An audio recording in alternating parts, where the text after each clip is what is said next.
Chris Webber here on the Rich Eisen Show. How are you, C. Webb? Hey, I'm doing good, Rich. How are you? Love chatting with you. So how do you think Clay took the idea to sit down, the old DNP coach's decision in the fourth quarter last night? Well, I think because of the score that, I don't think it really bothered him. I do think he could have got another 15, at least 75 or something like that. But I think that's what's unique about their team is that they have so many guys that can turn it on at any moment. It's almost like they're not playing on another team where it is a big deal. Don't get me wrong. It's historical what he did in that amount of time. But it's almost like those three are competing with each other as opposed to records and historical kind of the way that it's been put down. So I love the way he plays. I love that you saw the guys on the sideline having fun. So it was cool for me to watch. But man, that boy has a jumper. Yeah, he does. And then there was another play last night where Draymond Green just flung a ball full court. And then Curry laid it off the backboard for Durant to slam down. So they went the full length of the court without a single dribble. Should we take these 21 games as to say, okay, the Warriors have now gotten used to each other, and the sky is the limit, that they've gotten through the phase of adjustment with Durant? Well, anytime you have two MVPs under 30, the sky's always the limit, especially with that team. So I think everybody always knew it, but I do think that, playoff basketball is different. And so I still think that, it's going to be them and Cleveland. But, the way that other teams are playing, just defensively, it's just, they may have won last year if Bogut didn't get hurt. So, losing Bogut, losing Festus Ezeli, losing Mo Buckets, Mo Spates, I think that may hurt them in a series, maybe. I really don't.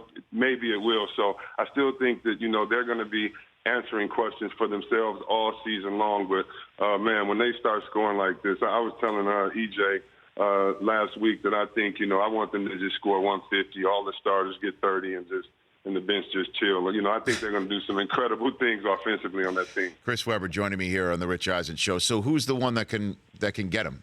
Is it the Clippers? We're going to see them play this week?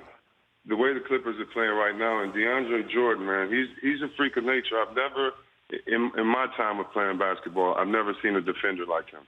He moves with the lateral quickness of a Ben Wallace, but he can block shots like a Mutombo or Alonzo Mourning, and he can switch out. Last week we saw him switch out on LeBron and play offense a lot, and so play him defensively a lot outside on that perimeter. So they have a really good team. Blake's a great passer.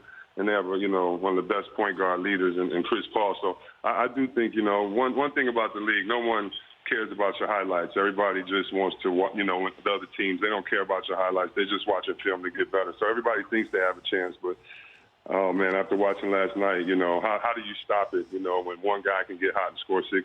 Well, obviously Westbrook having something to do with it would be particularly juicy for the obvious reasons. Can he triple-double his way all the way into a playoff series with Golden State and give him enough trouble, though, when it comes down to it? Yeah, I think during the playoffs in the 7-game series, anything can happen because guys get hot, they get cold. You can temper defenses for just one game. So I do think anything can happen. He doesn't have the talent of some other teams, which is what makes this incredible. Imagine if he had a J.J. Redick or a Korver on the wing that he could pass to and get 3 easy assists a day. He really doesn't have any great jump shooters, and guys like Adams and those guys are doing a great job there in the post. So what he's doing, man, is amazing because he's not getting it the last minute of the game. And to me, being a big fella in this game, when I do think, the big man is back, when you look at the great players that we have, like, Cousins, the Gasol brothers, Jordan, Blake Griffin. I just think that, it's a shame that this guy is averaging more rebounds than some 7-footers out there. That's how good he is. Chris Webber joining me here on the Rich Eisen Show. How much did the loss to Ohio State hurt you, Chris?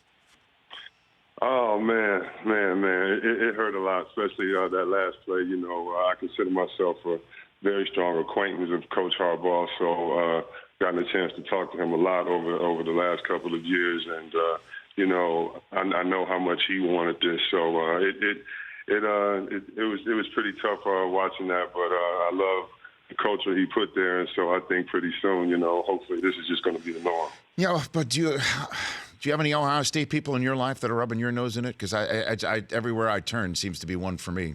C-Webb. Thank you for this opportunity because I quailed on the bet because I couldn't find any Ohio State shirts. But I hate to give you this little piece of information, but I have a cousin, and I actually talk about like the origin of football on my podcast, the Pop Warner, and how Carlisle played Army. And so I'm going through this podcast, and I'm talking to Sally Jenkins, the wonderful author, about this book, and I'm making a bet with my cousin, who his name is Drew Carter. He was a wide receiver there. He was number 18. He played there when they won the championship. I don't know. We don't recognize him on holidays or anything like that. But I lost a big bet to him. So, you know, I got to do some Ohio State stuff. So don't judge me in this upcoming summer. Chris, just look at my Twitter avatar right now. I'm in an Ohio State jersey and hat, making an O sign. Not you. Yeah, You? yeah. Graham Rahal's a big Ohio State guy, and he would have had to put a Michigan hat and jersey on during driver introductions at his race at Long Beach. Had Michigan pulled it out, you know. It was worth it. It was worth it. That's okay. We know where your heart lies. You know it. You know it. And how about your Lions, Chris? Your Detroit Lions. Number one, baby.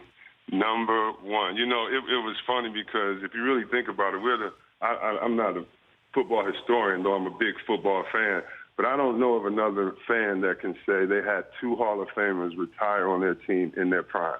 You know, we had Barry Sanders do it, then Megatron. So I was just hopeless. I was just hopeless before the season, thinking, you know, Megatron's dancing on TV, having a good time. There's no way we could win. But Stafford, man, he's doing his thing. And I think, you know, the head coach, I just, you know, give that team a lot of credit for their discipline.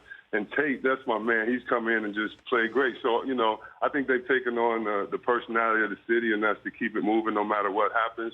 You know, dust yourself off and keep going, and that's what they've done, baby. Super Bowl. That's what we're going. You think so, huh?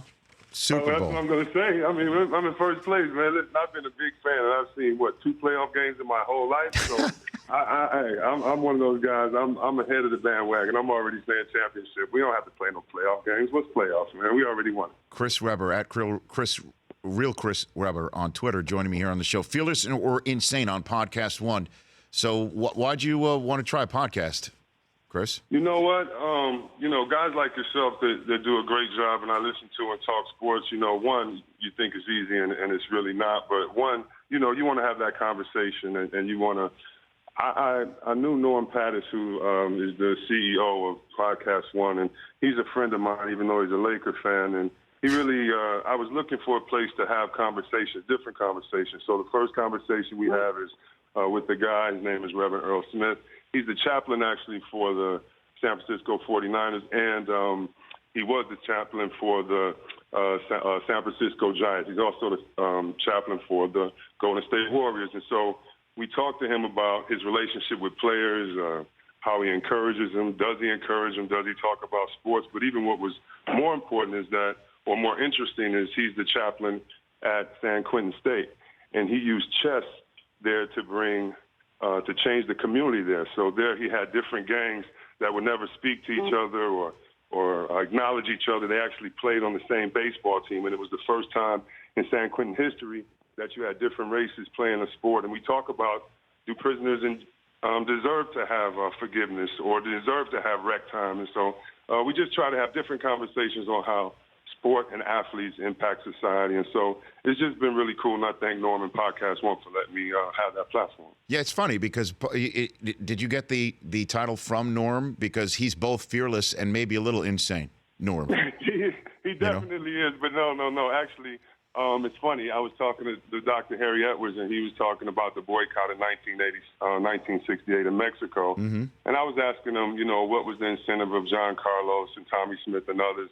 And he said many times people asked them, were they fearless or insane? And in other words, are they fearless in that they're standing up for something, or are they insane in the fact that even if they won't reach their ultimate goal, they feel that they have to still keep pushing the envelope. So maybe one day down the line, somebody else can change the goal. You know, so it's interesting, and man, I'm having some great conversations. It's a lot of fun. Well, yeah, that's terrific. Anything from Dr. Harry is gold. So you taking your title from him is a great way to get started on Podcast One. Chris, come back on. I'd love to be on your podcast too if it ever sees fit.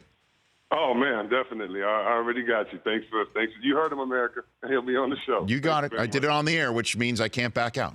That's right, baby. Thanks a lot. Take Change care. that avatar on your Twitter. Yeah, That's over. yeah. I got it. I have another week, right? Another It week. was a 2-week. Oh my gosh. Yeah. Okay. I'll pray for you. It stinks. Yeah, please do. Please do. Pray for me. There's Chris Webber right here on The Rich Eisen. The Rich Eisen Show, weekdays at noon Eastern on Audience.